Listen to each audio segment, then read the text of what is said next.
the district Kinnaur, it is a tribal district. So basically this district has the Kinnaura tribes.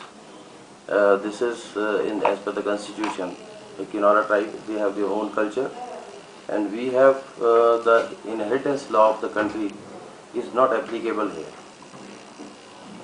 Here we have the local laws, local tribal cultural laws which are applicable. Then one more interesting thing here is we have polyandry here. You understand polyandry? Yes.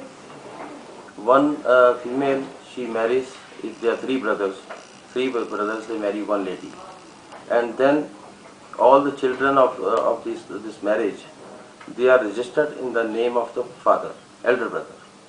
When he dies, children as well as the property, that goes to the younger brother, then to the younger brother.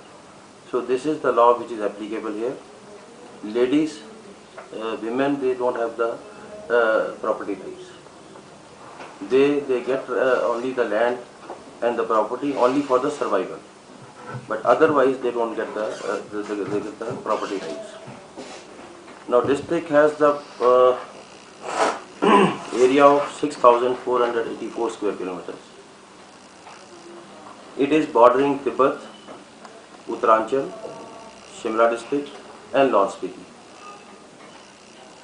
We have revenue 3 subdivisions. One is Nichar, Bhavanagar which you crossed, then Kalpa and Poo subdivision. We have SDM at Bhavanagar, we have SDM at Kalpa, and then we have ADM at Poo. We have one sub-tehsil, 4 police stations, 5 tehsils, 7 police posts. Population total is 84,298, out of which 46,364 is the male population and 37,934 is the female population. Sex ratio is 818, which is quite on the lower side. So this is the general profile of the district.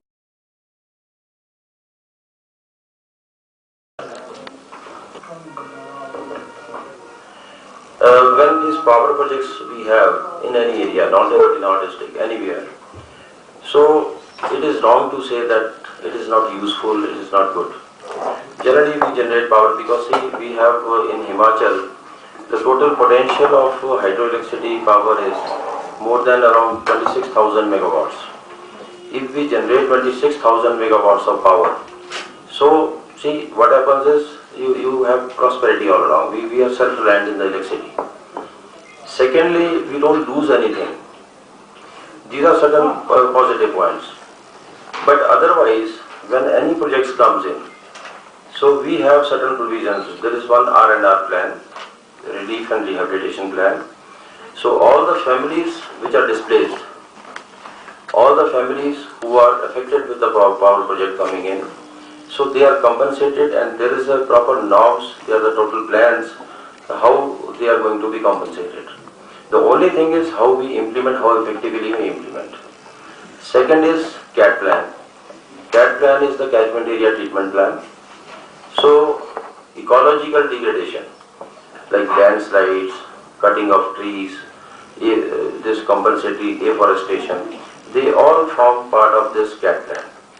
Now again it depends how effectively we implement the CAT plan and we mitigate the effects of the negative effects of the power project. Thirdly, there is a provision of LADA. LADA is Local Area Development Fund, LADF. So this LADF project fund, this is 1.5% of the total project cost. At the end of the project, means when it is complete, we see how much is the project cost.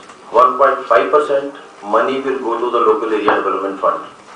And this fund will be utilized for creating the infrastructure in the concerned project affected areas. There are two things. One is project affected area and second is the project affected zone.